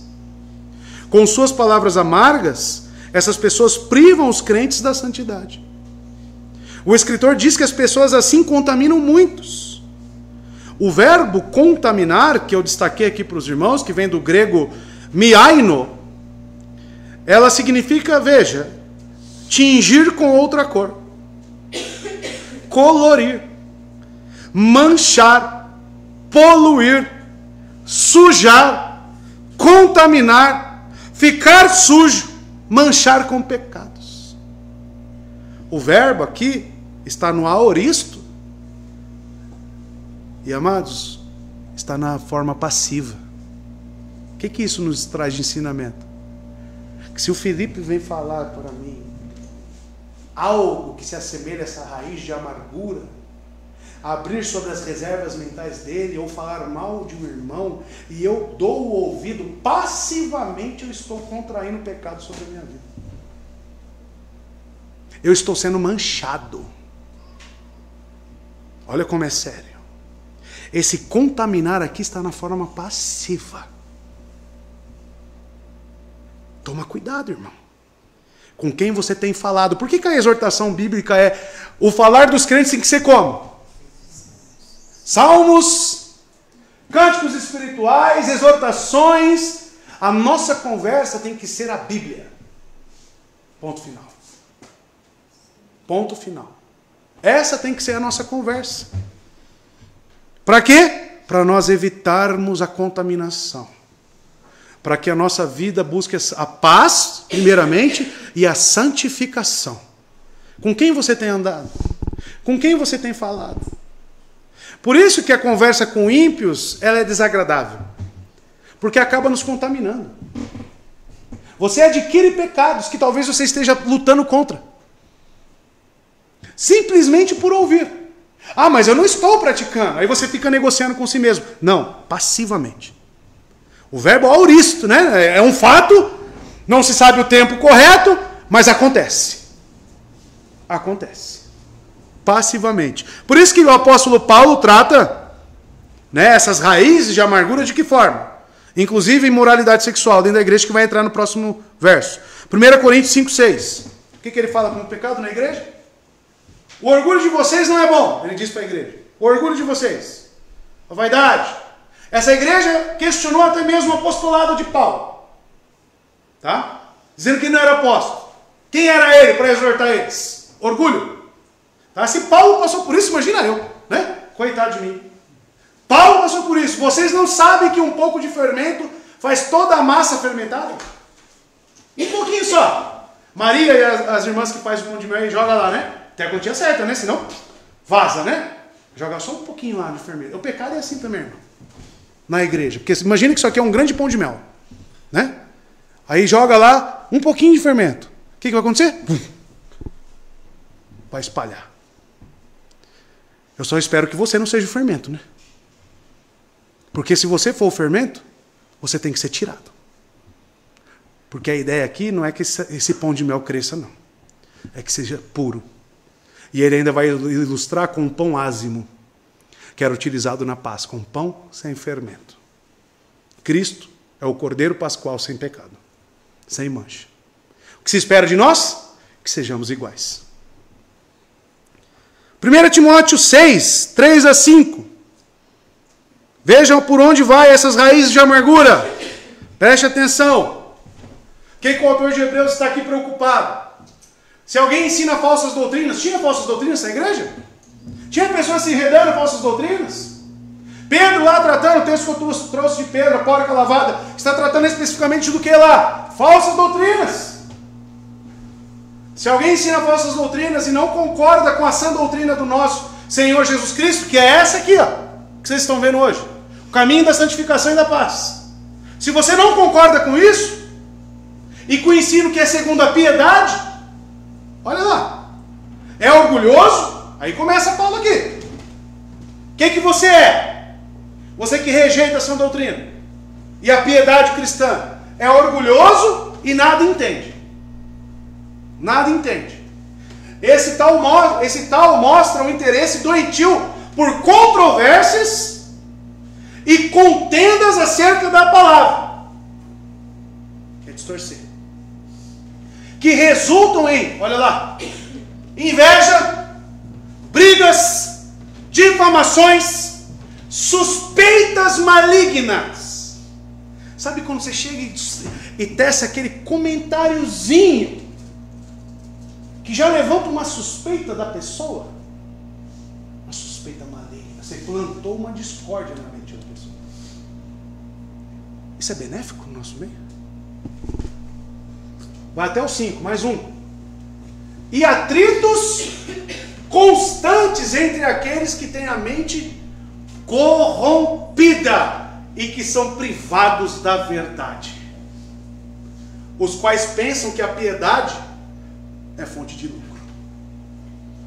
Os que pensam que a piedade é uma forma legalista de ser, que descarta os outros e olha somente para si. Esses aqui são os amantes de si mesmos. São os que têm o rei e o ídolo é onde? O próprio umbigo. Orgulhosos, egoístas. Não visam o corpo, não amam a igreja, não prezam por ela. São esses aí, ó. Verso 16. Acabou não. Tem mais exemplo bíblico sobre esse estado aí de amargura.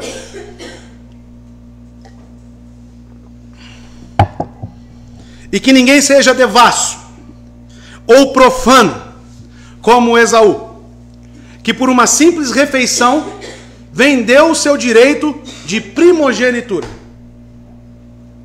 Ele traz agora uma ilustração bíblica sobre o que ele está falando. Ou seja, tudo que eu estou falando para vocês aqui de um exemplo negativo, existe uma pessoa na Bíblia que ilustra tudo isso. Qual o nome? Esaú. e ninguém seja devasso ou profano como Esaú. Vamos lá, vamos por partes, que aqui é importante também para você. O autor diz aos leitores para evitarem aqui duas coisas, que podem ser tidas como dois adjetivos: devasso e profano. A primeira palavra para devasso é pornos. A segunda palavra para profano é bébelos. O que significa pornos e bébelos? Primeiro, pornos, homem que prostitui seu corpo à luxúria de outro por pagamento. Ou seja, um prostituto ou uma prostituta. Homem que se entrega à relação sexual ilícita. Um fornicador, um homem imoral. Tá? Quem é esse aqui? Esaú. Vocês vão entender por quê. Profano. Lugar ou pessoa não santificada. Pessoa ímpia. Seres humanos incrédulos. Sem religião. Eu não sei quem perguntou para mim: pastor, Esaú foi salvo? Porque eu estava falando de Romanos capítulo 9 por um camaradinha lá, e ele falou que ali não estava tratando de salvação, e sim que Esaú só não agradou a Deus. Mostra esse texto. Esaú é bébelos. Esaú é incrédulo. Esaú é não salvo. Está aqui a prova. Então Romanos 9 está falando sobre o quê? Amei Jacó e rejeitei Esaú. Que rejeição é essa? Réprobo. É salvação. Ah, não, é um povo, né? E um povo, uma grande cidade, fala do quê? O que constitui uma grande cidade, um grande povo? Pessoas. Piora a situação, né? Só piora, né? Quem entra nesses argumentos. Amados, o autor está falando então aqui, e ninguém seja, então é uma negativa. É o que não devemos ser, tá? O que a igreja não deve fazer? O que a igreja não deve copiar? Ninguém seja imoral. Ele usa o exemplo de Esaú e o chama de ímpio. Esaú foi educado, irmãos, por quem? Isaac e Rebeca. Salvos? Lar cristão. Mas ele deliberadamente escolheu viver que vida? Uma vida que afligia e trazia tristeza e descontentamento para seus pais. Por quê? Contrariava tudo que seus pais ensinaram. E eu vou trazer para os irmãos. Por exemplo, Esaú, ele se casou com 2 mulheres cananitas. Além de poligamia, ele entrou no jugo desigual. Que nós já vimos em Gênesis, os filhos de Deus se relacionando com os filhos do homem. Ou seja, a descendência de Sete, né, a prole santa, se misturando. Esaú fez exatamente isso. E isso trouxe tristeza para seus pais. Esaú, posteriormente a isso, ele notou a tristeza do seu pai, Isaac, e sabe o que ele fez? Foi e se casou com uma filha de Ismael. Ismael é o filho de Agar, que Abraão teve com ela na desobediência e que ele teve que expulsar de casa.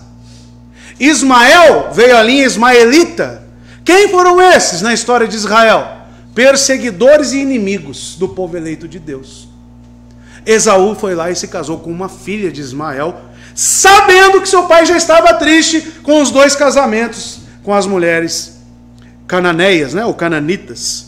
Veja Gênesis 26, 34 e 35. Por que eu estou trazendo isso? Para que você entenda os 2 adjetivos dados a Esaú, que nós não devemos ter no nosso meio e não devemos copiar. Imoralidade, e o que vai caracterizar essa imoralidade? Justamente essa atitude dele. Porque a quebra do 7º mandamento, não adulterarás, envolve o que, irmãos? Eu mostrei para os irmãos aí, o catecismo de Westminster. Está lá julgo desigual? Tá. Então veja, por exemplo, Gênesis 26, 34 e 35. Tinha Esaú 40 anos de idade quando escolheu por mulher a Judite, filha de Beere, o Hitita, e também Basemate, filha de Elon, o Hitita. Tá? Elas amarguraram a vida de Isaac e de Rebeca. Raízes de amargura. O que é amargura, irmãos? É aquela tristeza profunda, sabe? que fica no coração. Olha como Isaac se sentiu quando viu Esaú casando com essas duas. E depois Esaú ficou sabendo desse descontentamento, dessa amargura. Olha o que ele fez. Gênesis 28, verso 8 e 9. Percebendo então Esaú que seu pai Isaac não aprovava as mulheres cananeias, soube ou não da tristeza então do pai? Soube. Olha o que ele fez. Foi à casa de Ismael e tomou a Maalate, irmã de Nebaiote, filha de Ismael, filho de Abraão, além das outras mulheres que já tinha. Essa atitude aqui é uma atitude profana, é uma atitude adúltera e imoral. Porque essas mulheres lá, quando ele chamasse para cultuar a Deus, elas iam bonitinho? Que Deus que elas cultuavam? Sabe quem, amados?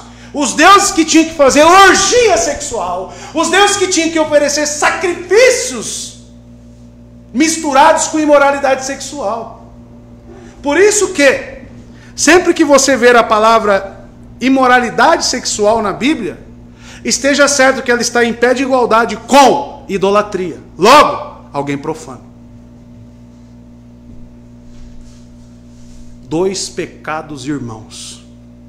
O autor especifica males que corrompem as sociedades cristãs. 1 Coríntios 5, quando descobre aquele camarada que está em práticas imorais, sexuais, o que Paulo fala? Expulsem ele da igreja. Por que vocês não fizeram nada ainda? Paulo fica indignado. Por quê? Porque ele sabia disso. Aquilo é uma atitude de Esaú. E não só isso. Talvez você esteja olhando só para o produto final. Amados, esses pecados de imoralidade, esse pornos e bébelos, esses dois adjetivos, eles andam juntos. Ele junta a imoralidade sexual com a impiedade por algumas razões. Primeiro, porque elas são, assim por dizer, as cabeças de dois tipos de pecado dos quais os homens podem ser culpados. A saber, pecados da carne e pecados da mente. Segundo, elas geralmente andam juntas. Aqueles que são habitualmente imorais sexualmente sempre se tornam profanos. As pessoas profanas de todas as outras provavelmente considerarão a imoralidade sexual como algo trivial, como algo normal. Como fizeram com o nosso irmãozinho lá quando foi falar sobre esse pecado, é algo normal. Amados, uma pessoa imoral e presa nesses pecados de imoralidade sexual, ela é uma pessoa que tem que ser observada de perto.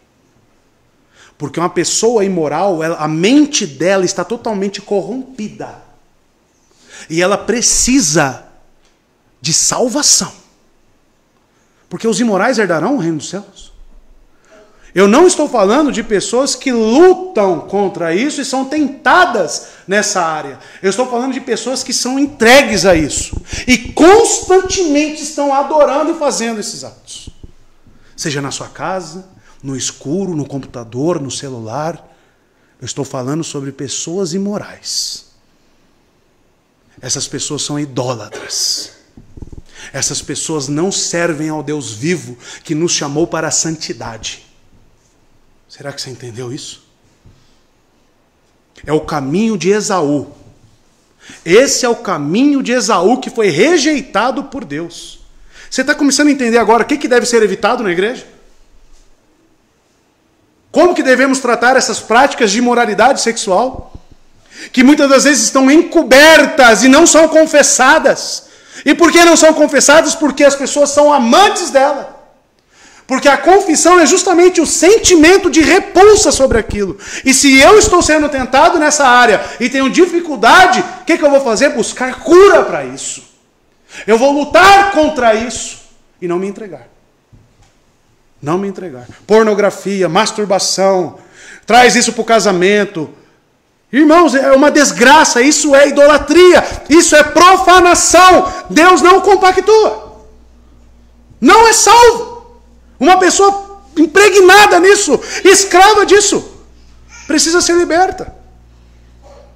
Para que não se torne profano como Esaú. Há pouquíssimas pessoas nas Escrituras, irmãos. Que mais evidência é dada de ser um réprobo. Há poucas que realmente as Escrituras caracterizam, esse aqui foi rejeitado mesmo. Judas é um. Por mais que não aceitem, né? Esaú é outro. Se tinha dúvida, agora foi embora. Né? Não tinha não, né? Então tá bom. Isso deve alertar a todos para não confiarem nos privilégios externos da igreja. Por quê? Esaú era filho mais velho de Isaac, o primogênito. Ele foi circuncidado de acordo com a lei. Ele participou do culto a Deus naquela família piedosa.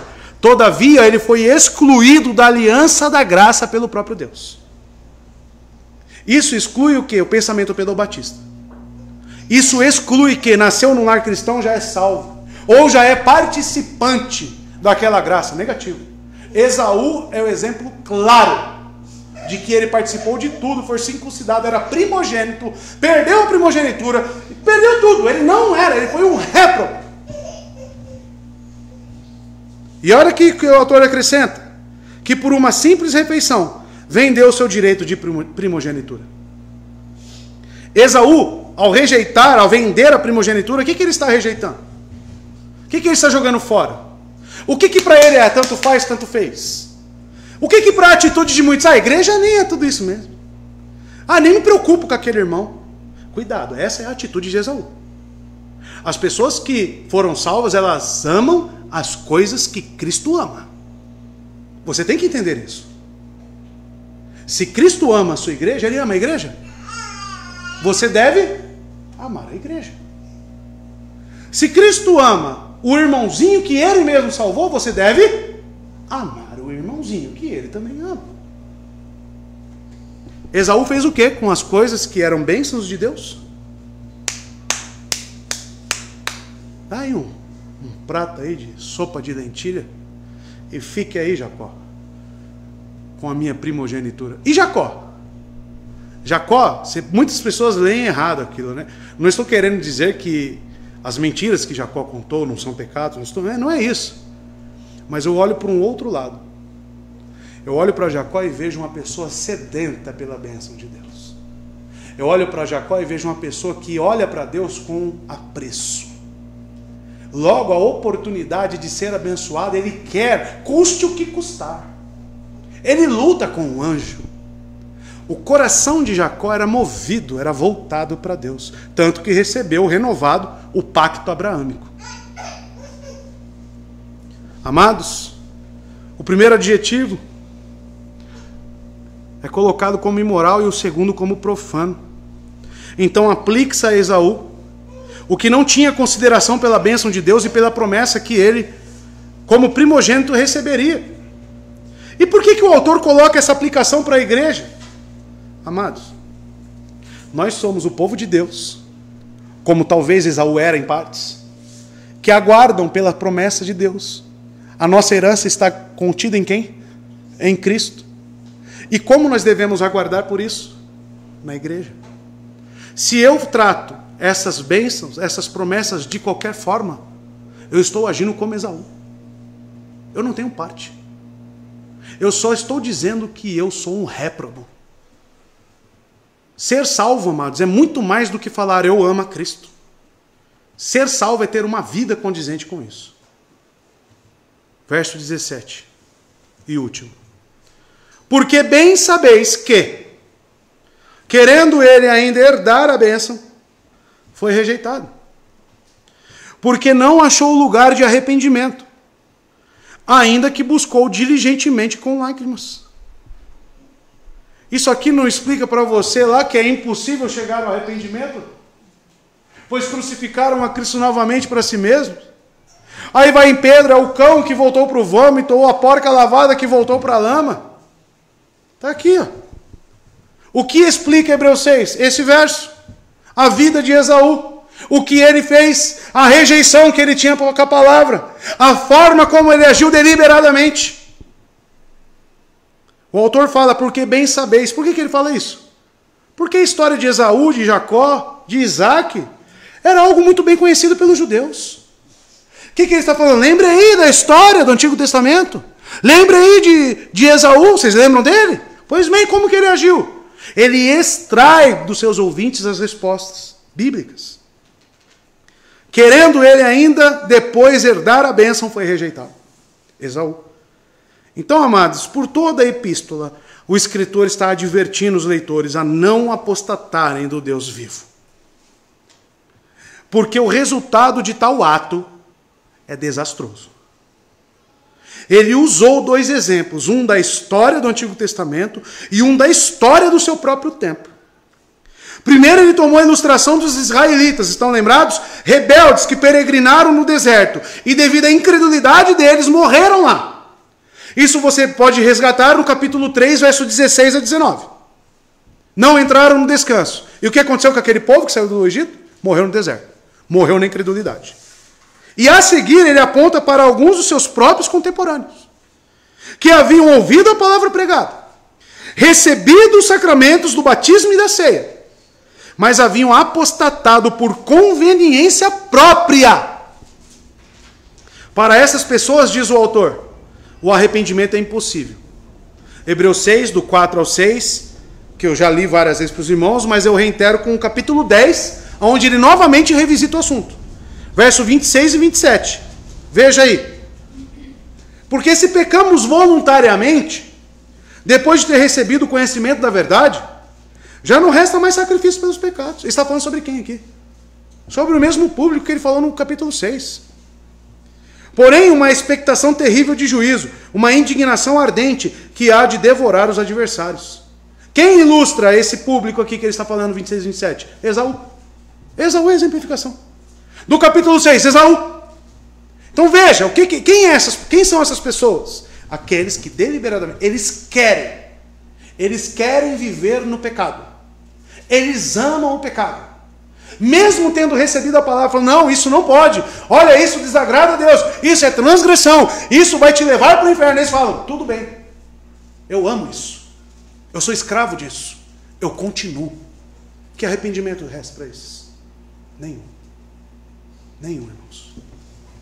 Porque já participaram da ceia. Já participaram do batismo. Já receberam a boa palavra. Participaram do Espírito Santo na sua igreja. E rejeitaram. Para viver em pecado. Que Cristo você vai pregar para eles? Um outro? Eles crucificaram para si mesmos. Não resta mais sacrifício. Não resta mais. Agora, uma vez mais, o escritor então retoma este assunto, irmãos. Pegando o exemplo de Esaú. Se nós vemos Esaú, irmãos, e que ele desejava depois dessas bênçãos, ele chorou para Isaac e recebeu? Já foi, irmão. Se nós temos a Bíblia, nós temos o autor de Hebreus nos dando exemplos de pessoas que agem assim, por que nós não cremos? Isso acontece, irmão. Isso acontece. Por mais que seja dura essa realidade, é algo real, que eu e você como igreja devemos lutar para que não aconteça no nosso meio. Essa é a preocupação aqui.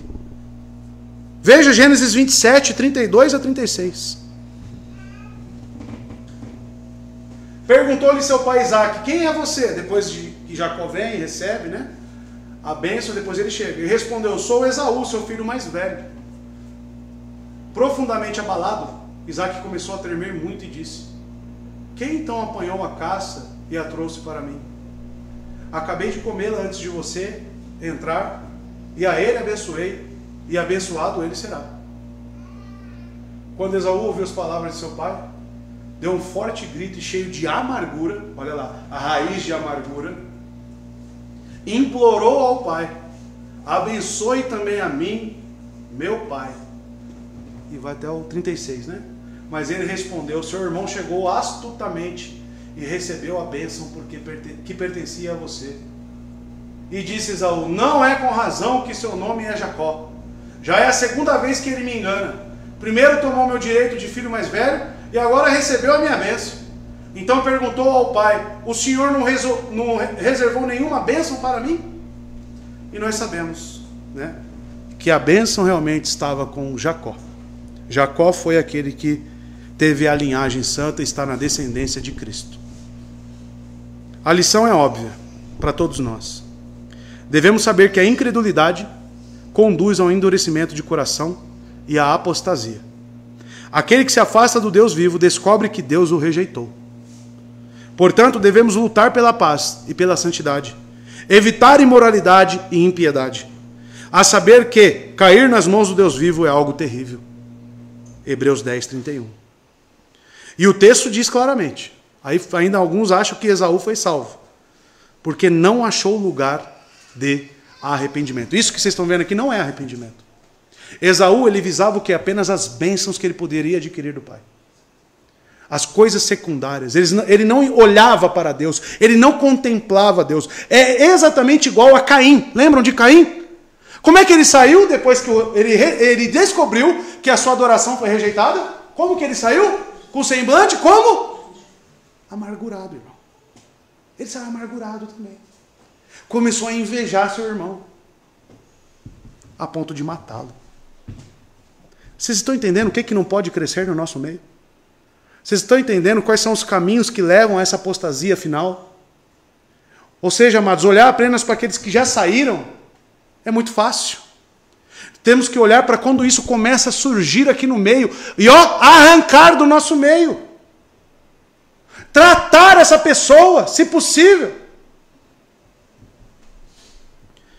Porque não achou lugar de arrependimento. Esaú entendeu que Deus o havia deixado de lado, mas seu coração estava tão duro que não podia ser realizado nenhuma mudança de mente. O arrependimento era impossível para ele. Esaú era um adúltero espiritual, um profano. Seus desprezos por Deus eram ilustrados pelos seus casamentos e forma de vida. Imoralidade e impiedade geralmente caminham juntas. Esaú ilustra claramente um ímpio. São os pecados especiais de uma pessoa que raramente se arrependam sinceramente e desistem deles. Que não haja nenhum imoral no nosso meio. O primeiro mal mencionado é a imoralidade sexual. O aviso é dado à igreja. O aviso está sendo dado à igreja. Isso é quebra do 7º mandamento, irmãos. Embora a imoralidade sexual seja denunciada aqui e em outros lugares, aqui o autor não quer dizer toda pessoa que pode, pela tentação, ser dominada por esse pecado, e sim aqueles que vivem nesse pecado, como já disse aos irmãos. Esses são colocados no topo da lista daqueles que nunca herdarão o reino de Deus, em 1 Coríntios 6, verso 9, os imorais. Esses devem ser excluídos da igreja como um sinal de exclusão do céu. Não podem estar no nosso meio. Se o próprio Deus os rejeita, quem dirá nós que somos a igreja dele? E o texto termina de que forma? Falando sobre Esaú, ainda que o buscou diligentemente com lágrimas. Aí você pode pensar, olha aí, Esaú se arrependeu, pastor. Ele chorou. Judas chorou. Saul chorou? Choro representa arrependimento? Não significa nada. O que realmente representa arrependimento é o abandono completo do pecado. Choro não representa nada. O autor acrescenta, embora ele tenha buscado a bênção com lágrimas, de acordo com Gênesis, Esaú não mostrou sinal algum de penitência, somente raiva para com seu irmão Jacó. Desfez seus casamentos mistos? Não. Continuou lá idolatrando e fazendo outras coisas? Sim. A semente de Esaú foi quem? A prole de Esaú. Amados, de acordo com Gênesis, Esaú não mostrou nenhum sinal de penitência. Por isso suas lágrimas, é como nós dizemos hoje, né? Lágrimas de crocodilo, não é isso que falamos? Ele buscou somente a bênção. E quantas pessoas estão na igreja apenas buscando a bênção? Eu quero entrar no céu. Eu quero fugir do inferno. Eu quero ser abençoado por Deus. Essa é a visão correta de estar aqui? Onde nossa visão correta é uma contemplação de Cristo. Ser alegre nele. Ser salvo nele. Olhar para ele, que é o autor e aperfeiçoador da nossa fé. E não as coisas que fluem disso. Os réprobos, como Esaú, eles olham para as coisas que fluem da verdadeira fé. Estou aí, mas não sinto nada. Você está então na igreja buscando por sentimentos? Você está na igreja então querendo outras coisas que são resultados da fé verdadeira? Você precisa se arrepender e crer verdadeiramente. Eu não estou aqui buscando salvação. Eu estou buscando aqui, amados, o meu Senhor. Eu estou olhando para o autor e consumador da minha fé. A minha vida é em gratidão a Ele. É para Ele. Ele é o perfeito. É diferente, irmão. É diferente. Não teve como alterar a sua decisão, amados. Ou seja, apesar das lágrimas de Esaú, Isaac não podia e nem ia alterar a sua decisão de conferir a bênção a Jacó.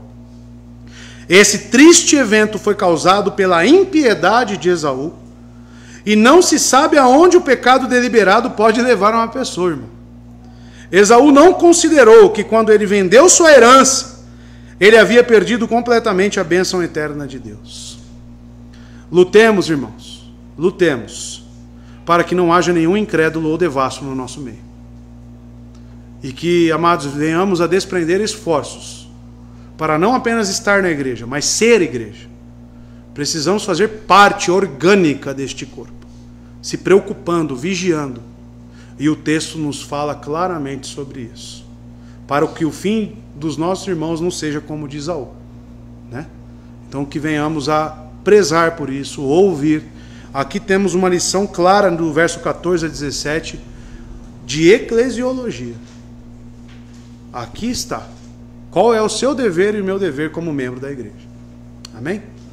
Que Deus abençoe os irmãos e venhamos a refletir sobre tudo que foi falado aqui, amados. Muitos ensinos. Muitos ensinos. Vamos orar?